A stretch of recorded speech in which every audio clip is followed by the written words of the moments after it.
Persevering Love by Nat Kitson. Trigger warnings.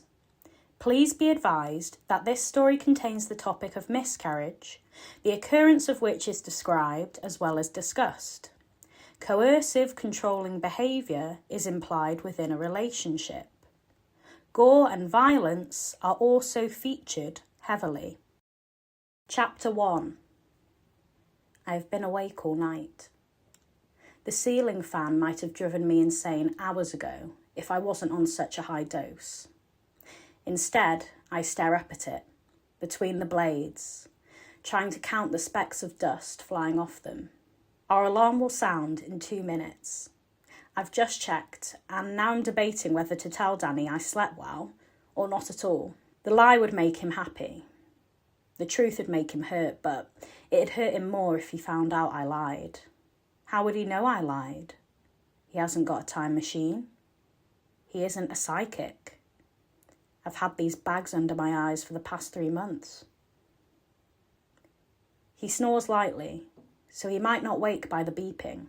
I could keep on staring into the ceiling fan for the next hour, before I've got to force myself away and into the bathroom. I get this sudden thought, that it'd be nice if Danny woke up to see me following my little routine. He came up with it. And as much as it still agitates me, unspoken, I know it's out of love, so I put up and persevere. The beeping begins. It will last for at least 60 seconds, then stop, to start again in roughly another minute. The thing's a little broken. We inherited it from Danny's parents as a gag gift. His mom said it was probably older than her mom, and at first, I'd thought that was part of the joke too. At least she'd said it jokingly, rather than sentimentally, or my laughter wouldn't have been well received. The beeping stops. The last one cut off abruptly. It sounds more like a squeak. That might have made me laugh. I know it's funny. That's something, I guess. Up! I shock myself into it, practically throwing my body against itself to stumble onto the rug. Soft beneath my feet, I'm stunted by it a moment. It's the youngest object in our house. That's why Molly bought it, apparently. You need something new in here, she told me. That'll spruce up the place. And your mood, Kay, she might have added, if she were honest. The truth had always been important to her. Around me, at least, for the 10 years we'd known each other. Until recently.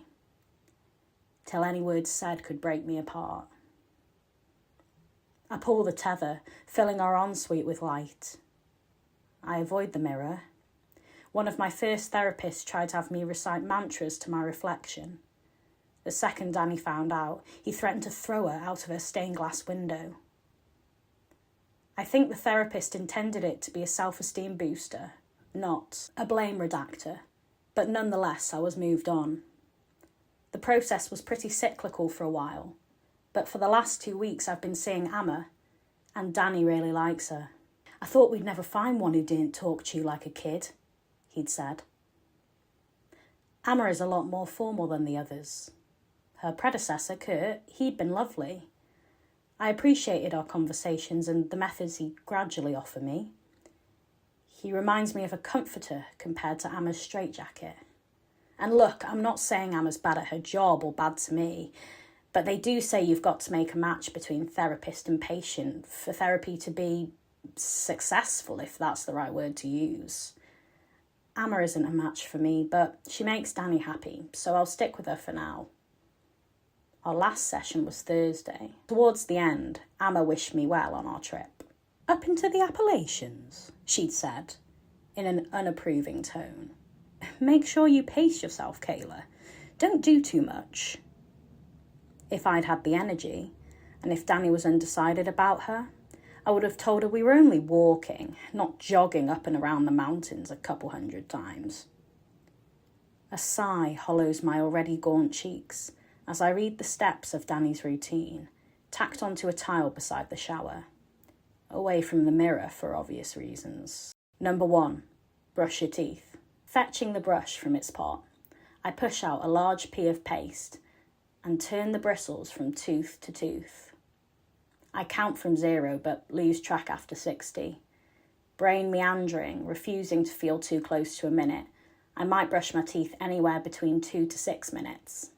I spit into the sink, watching blue-spotted foam drizzle down the path of my saliva.